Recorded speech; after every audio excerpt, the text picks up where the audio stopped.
It's such a pleasure having you back here with us at the A4Q Testing Summit. This year is our sixth edition of our hybrid conference, strictly online this year. Today I have with me Seba from the SJSI, the Polish Testing Board, and he will be sharing with us about BDD in test automation. Seba, please tell us more about your very interesting topic today. Thank you for having me here. And yeah, I will be talking about the next 30 minutes about this. And I hope something will be really interesting to you.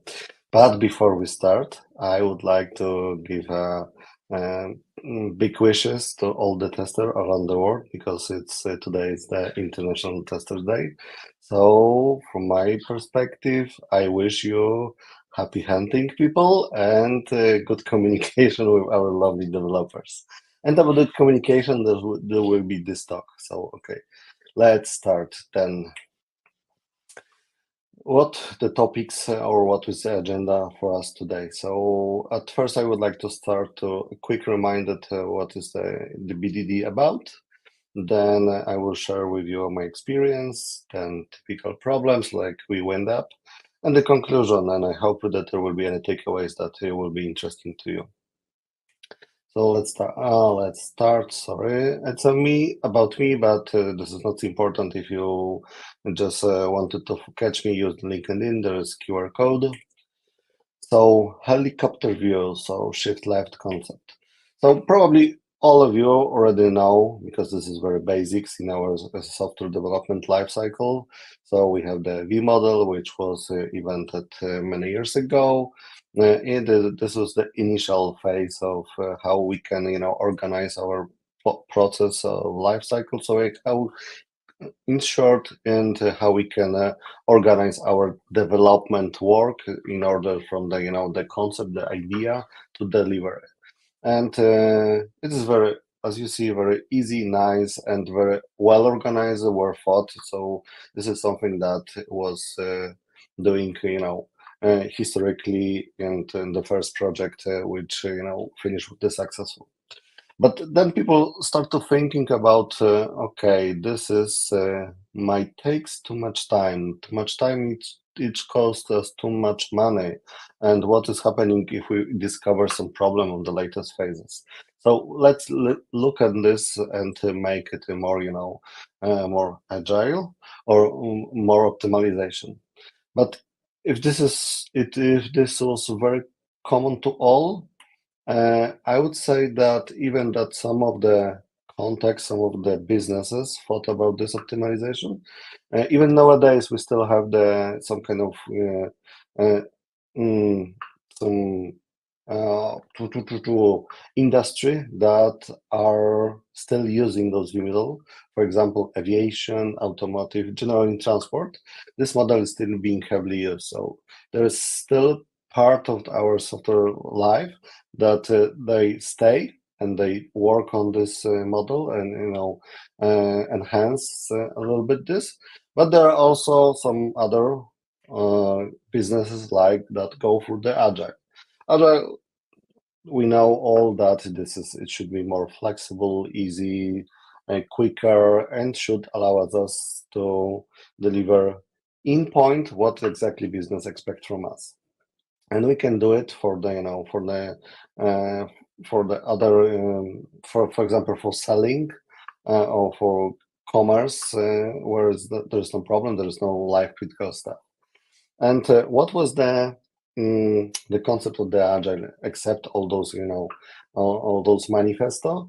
There was identification that we need to improve our communication. So the people resign from the agile on the V model and go to the agile, having in thought that okay, we have better communication, but do we need to think that is it really solve our problems? From my experience, sometimes we end up exactly like on the picture, like we should communicate, but still we have the kind of silence. So still we have a kind of product owner which deliver to us story, we have developers, and we have testers, QAs, which we just catching the package of the software and throwing back the bag.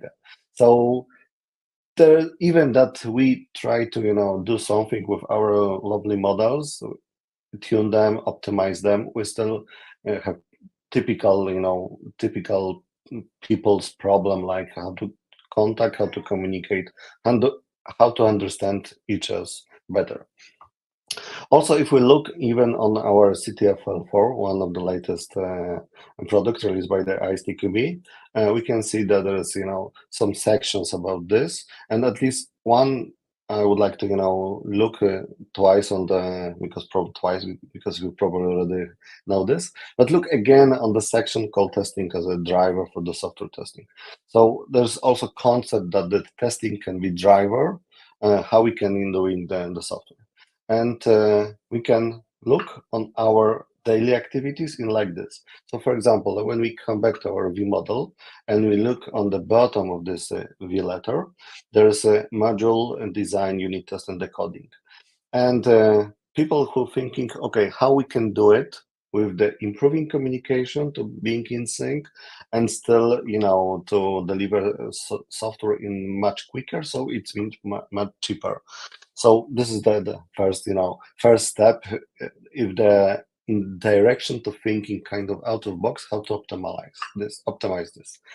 And there was one of the people proposed, okay, let's try to something which later we called test-driven development.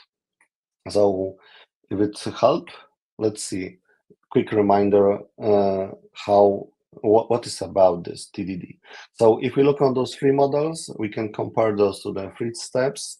It's much easier to work with the steps because this is more abstract, and we can apply this in different models. So we have the red, green, and the refactor state. So we have a cycle like we are doing our code of the test. This test initially fails, then we're doing the code of the product. The product is eventually it's fulfilling the requirements. So then we have those yellow part, and eventually the test is passing, is being green. So then again we look on our test and see, okay, is it that everything that the business expects from us, or this is the initial phase? And all the studies showing that even that initially our dear developers thought that, okay, I know how to solve the problem initially when I'm hearing of the requirements, but all studies proving that if we somehow force them to rethink the initial concept, that eventually we have the better code. And this model addresses this. Like we have the initial solution, which is usually is good, but the next solution is usually the better. So having that kind of cycle, we have kind of many factors like we discuss with we challenge the requirements on the one hand, and because we updating the test, we need to rethink the requirements, designing the test. Then we eventually deliver the code, the software, which is already rethink, and we already know how it will be tested. So at the very beginning, it looks like we have all the benefits. So we have eventually better code, better quality of the code of our product. We have also automated unit test, which we know that automation is, can be very costful part of the product. And as I mentioned, the studies show that between the 30 and the 50% of the defects comes from the misunderstanding of the requirements. So if we force our dear developers to thought about the requirements, there will be better understanding, because they don't implement very quickly, but they really think and start asking questions, a little bit challenging this concept. And there are also not always the bright side. So there is always the cons, like usually, especially at the very beginning when you're implementing TDD in our process, we have bigger estimation because the developers thought, okay, I could deliver the code of the product in first, half of the day, let's say 1 day, but now I need to do some tests. So probably my estimation will be kind of double. So initially, the developer a little bit afraid of this, and they even double the estimation. But also studies and shows that this is only the beginning effect. That very soon the developers realized that it's a much better solution, and they used to that kind of methodology. So the estimation eventually not increasing twice, increasing a little bit, but this is not as big as it needs to be observed and mitigate.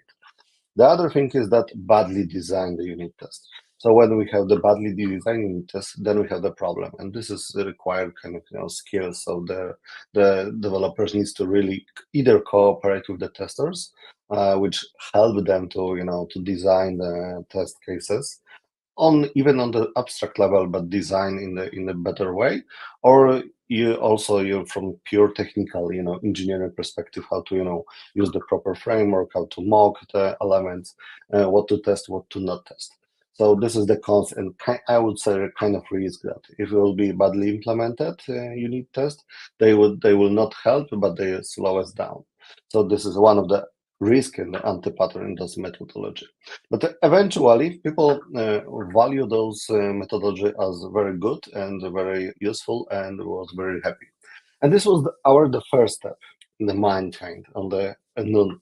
But then we start thinking, okay, we just took the three elements of our V model and proposed something which eventually, by the data collected from the real project, proved that it's working. So what else we can do?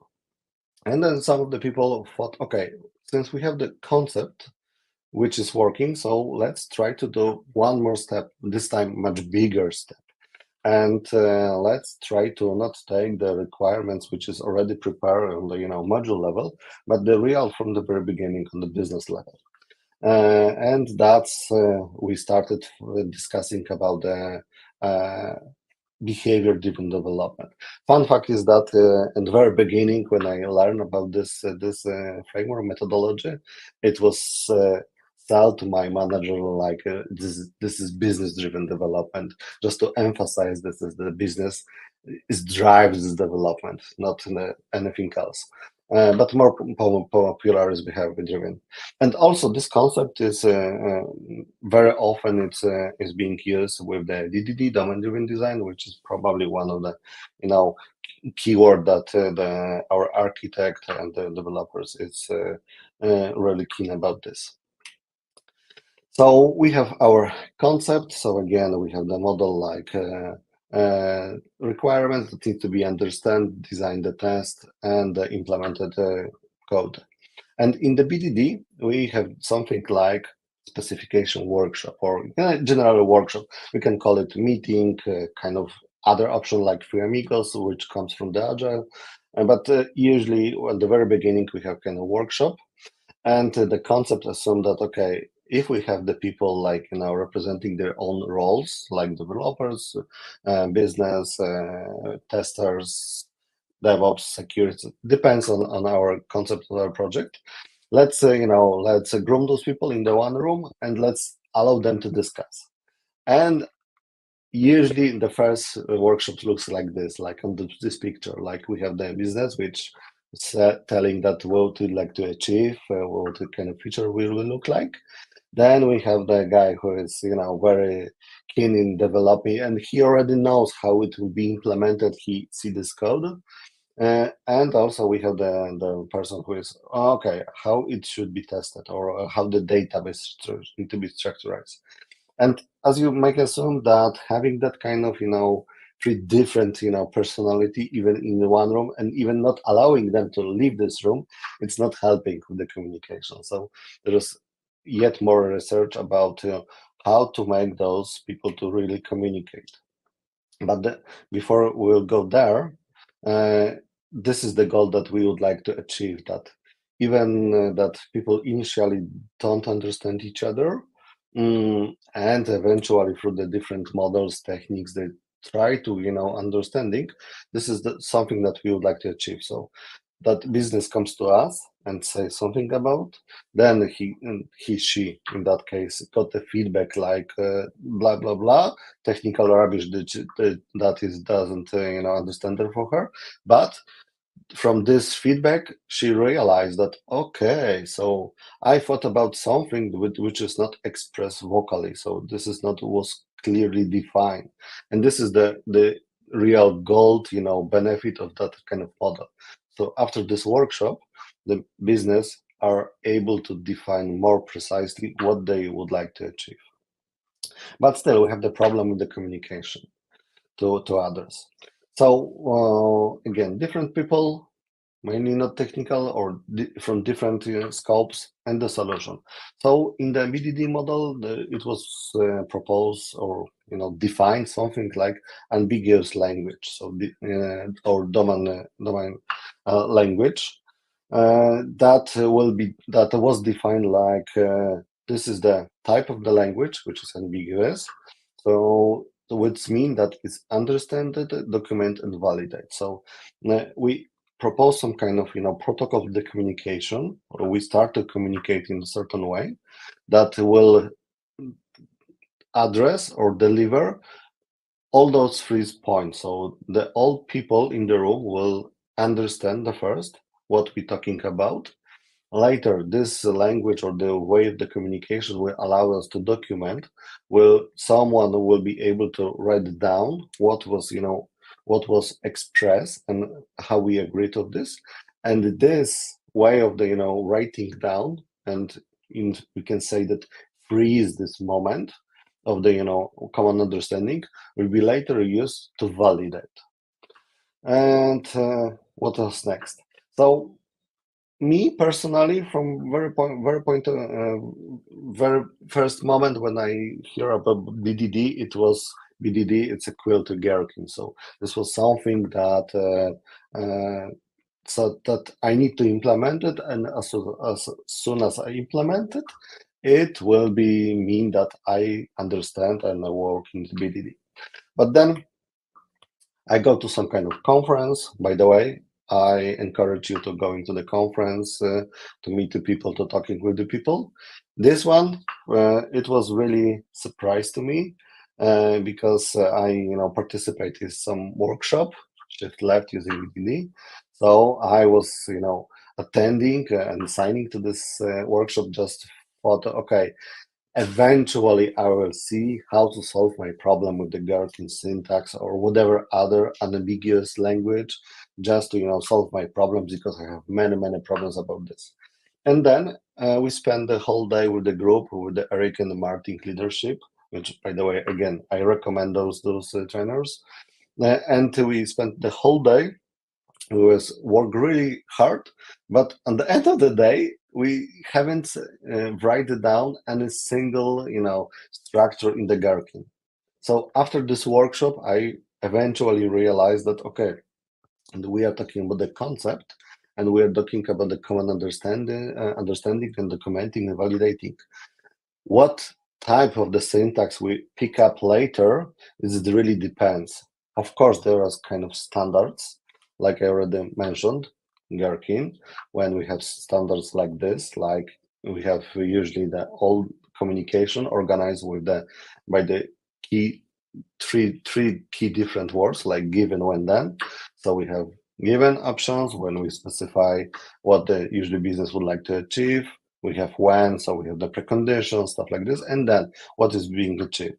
So this is kind of specific language, which is very commonly used, and on all our workshops, it's being very used, but very common use. But again, the using the inefficient way means that we need to skill with this, because this is certain way of the communication that should help us with the understanding and addressing some problems. So this was kind of quick intro and kind of definition, like what is my understanding when I see the risk and see the problems. That having that kind of knowledge before those workshop, after the workshop, and generally in my career, I have many.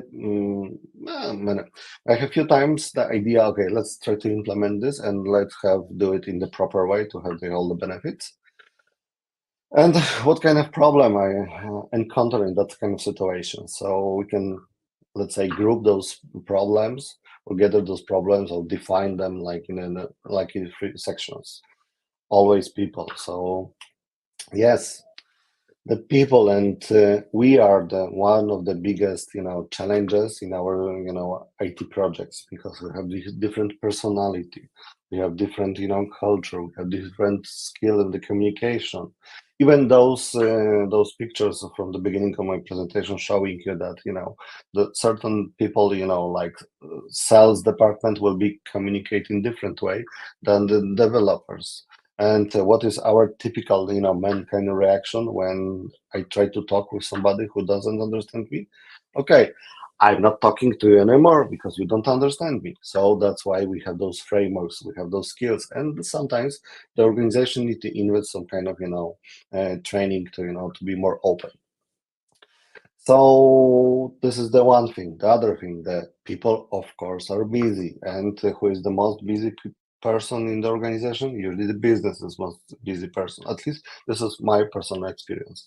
So rather business or the sales are quite, spending the most of the time in our customers, working with them, supporting them, and they don't have enough time to, for example, for weekly meeting, or just spend 1 week in the month just with the R&D and just sitting with them and talking.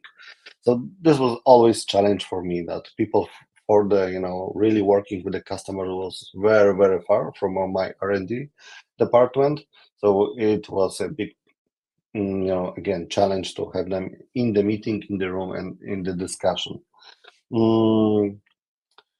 Facilitation, yeah, of course. So I already said that we have the people, and the people needs to be trained and needs to be open for discussion. And the facilitation is one of the critical things, because for me, from my experience, this is something that make decision. Either those workshop will be successful, and we define some kind of statement that will be later taken to the test and will be understandable, and will be fulfilling all definition of unambiguous language or not.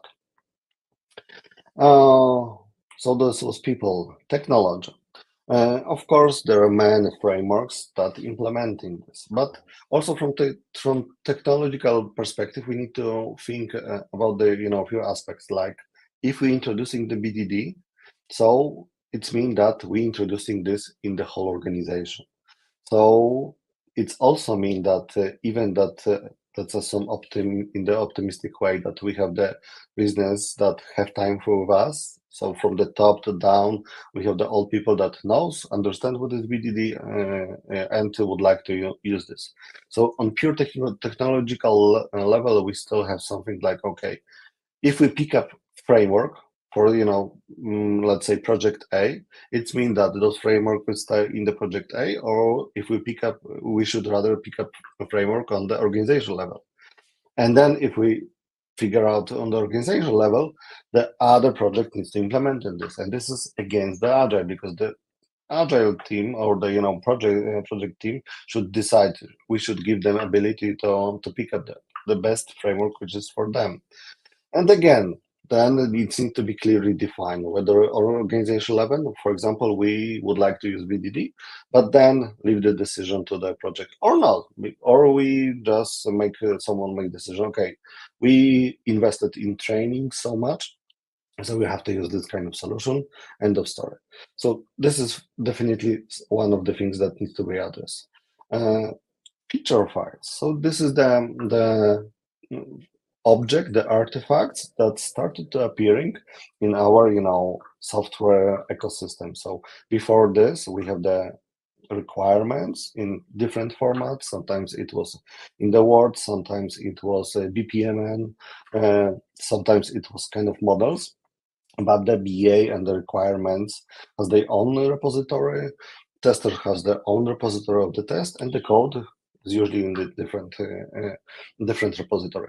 Now, when we implemented BDD, there started appearing some kind of artifacts, which by definition should link all those. So eventually, the requirements should end with the feature files. Tester should take those feature files during the testing process, and the developers also should be aware of this, and should for example, if it's possible, use for those feature files for unit testing as well. So we have common artifact that in fact all the roles would like to take care of this. And the typical problem, because this is even it could be code, it could be in ambiguous language, or even it will simple English. Someone need to maintain this.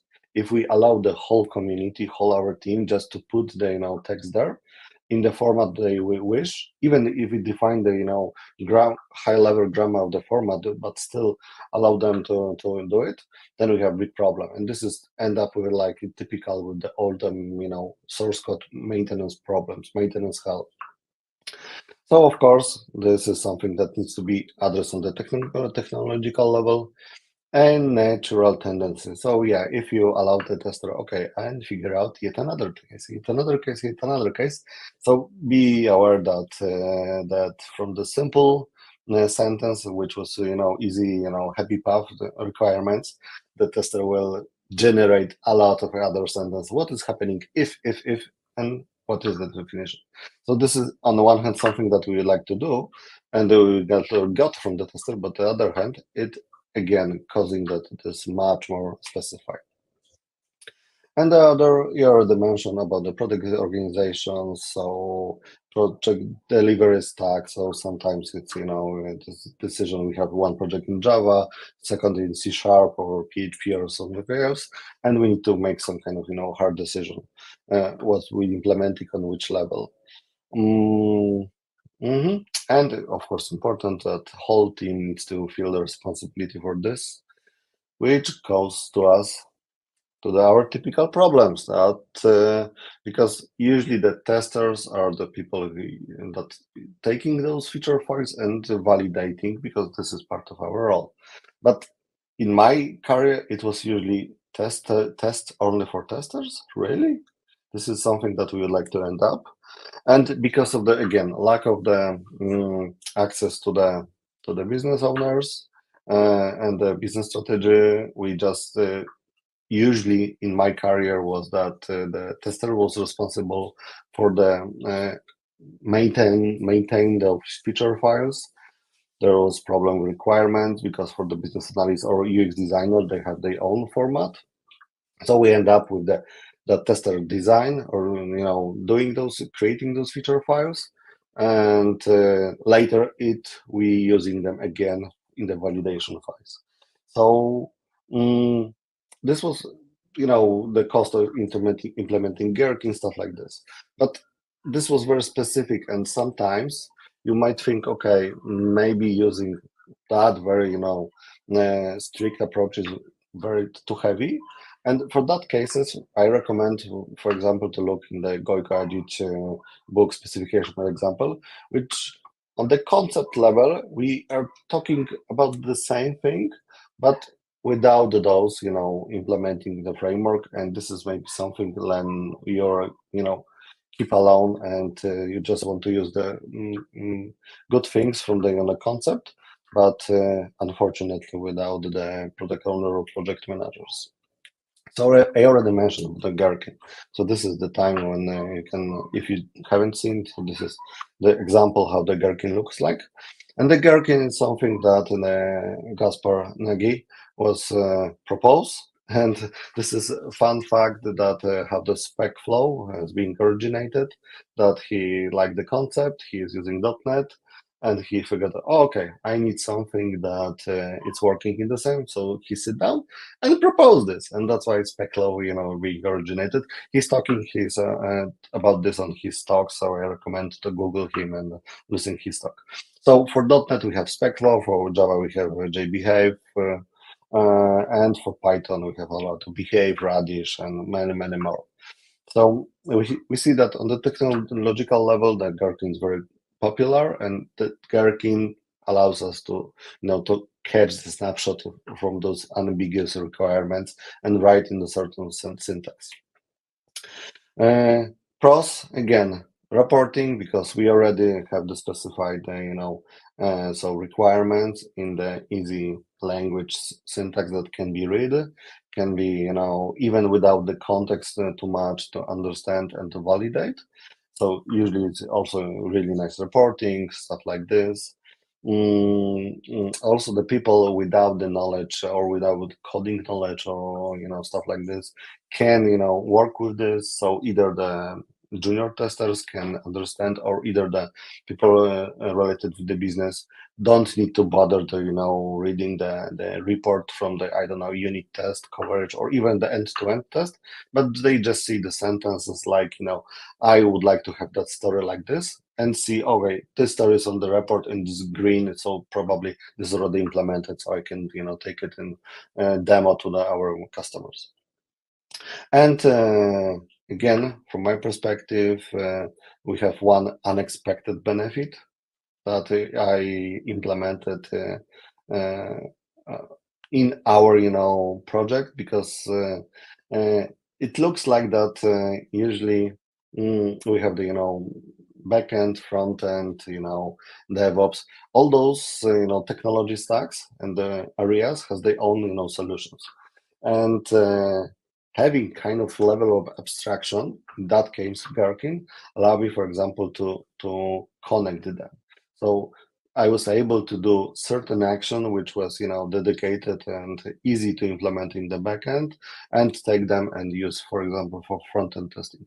The simplest example was that each current front-end framework in the Cypress, Playwright, something like this, are able to do API calls. So this is something that without opening the browser, allowed to do some quick preparation. But but before this is something that we need to at first figure out. And sometimes for different projects, maybe this is not everything can be done by those quickly API calls. And then having that kind of Gherkin abstract level allows us to, for example, to connect the different stack of the tools in the one scenario, which is again easy to understand on the business level perspective. Again, if we look again in the Gherkin format, when we have given when then, and we compare to different method or different approach, and if you try to understand on the abstraction level, then we can see that this is more or less, and not even more or less, this is exactly the same what is defined in the CTFL4, like collaborative user story. So again, we have as a role, I want to goal to accomplish so that I can result business value of the role. So we see that again. That's why I pushed and spent so much of your time trying to explain the ambiguous language, because either the Gherkin is kind of implementation of those ambiguous concept of the language, as collaborative user story. This is yet another stuff. But let's see. Let's stay a little bit longer with the Gherkin. So the risk and the stuff that I already mentioned, the maintenance. What do you think? Is it good or bad scenario? So according to documentation, this is very, very bad scenario. The good scenario should look like this. So this is refactor. So again, if we look on this, the concept is very nice. It allows us, give us the power, some level of the abstraction. The implementation is in different way, and whatever implementation we pick up, we end up with some kind of code. English, pure English, or some kind of syntax, but this is code that needs to be maintained and refactor. Maybe this is not the problem, but we'll see. Next step, for example, the feature file might look like this when we have the table, which is, in my opinion, one of the biggest benefits, because we can address very complex scenarios with many factors in the one feature file. Like we have certain actions, we have certain logic, and we just define in the table input, input, input, output, output, and this is building that kind of scenario. We have in the one place the information snapshot of the whole system, how it becomes. But again, this is more complicated to maintain this. And using the implementation of the for example, the Gherkin in the Python, like Radish, and we have more and more options. So we can loop, we can the background scenarios. So we end up eventually with something which is getting more and more remind us that this is yet another coding language instead of the communication language. So there's more rules, there's more complexity because people already need something. And still, we have the challenges, problems to address, like for example, like to address negative scenario. So it's easy to write something when you should add your new iPhone to the shopping cart and go to proceed, then it should be there and you should pay for this. This is easy, and this is simple scenario. But when you're trying to automate this and when you really start to thinking from the quality perspective, you start asking question. Okay, is that someone changes on the is it available? Do we have enough money? Do we have, do you want to extra stuff? And this simple scenario is getting more and more complex. There are more branches from this. So, and when you add the negative, even more. So the feature file, the simple phrases that we have in the very beginning, is being quickly more hard to understandable. And let's imagine what kind of framework requirements from that kind of feature file, because the framework needs to address and understand that all those sentences that we are proposed. So this is one. The dictionary. If we have more than one people writing feature files, the style of writing is different. So again, it needs to be reviewed like a code. Or if not, then we end up with the more or less very similar action defined in slightly different way. Doesn't matter English, you're like a national language or whatever. Definitely you have the options like you can say about certain activities, but not using it exactly the same way or change the order this way. And this is something that you need to remember when you define the phrases in the gherkin. And again, we are more step by step, surprisingly going in the code. And this is something that was not surprise to other people. And there's even white papers made by the universities which doing analysis about those our DSL, so domain specific language, so ambiguous language. What is the life cycle of this solution? Is that any way how to do it in the proper way? And the conclusion from that kind of white paper is that that amount of the time that you spend on the maintenance, it's extremely growing, and it's really it's one of the biggest factor that to make decision that is that will be working for your solution or not. That's why we have results, for example, like this, that we have some people really like Gherkin approach and the BDD approach, and some like this guy, no, I'm not here anymore. Very quickly, I tried to, in my career many times. One of the latest approaches that we try to use the robot framework, which has the structure, showed us on those screens. There's nice reporting. As an example, we also have the syntax, defined in a certain way. This was not like the sentence because here's the keywords, but on the concept level, we have more or less the same. We have the keyword that it hides certain of the actions. So from the keywords, you can build the whole the sentence or the whole the scenarios. And again, we have something like the tables, like you see 1 + 1, 2, 1 + 2. So we can, different formats about this. And again, even that I try to not once, not twice, many times to implement the quickly and the good in the BDD, we end up with the same challenges and the problems, like it's the logic, there's a problem with eventually we have very time consuming, and our dictionary and the complexity of our scenarios are being more and more. So what is the conclusion about all those stories and my lesson learned? So I would like that you remember and take with you that it's really important to pay your attention on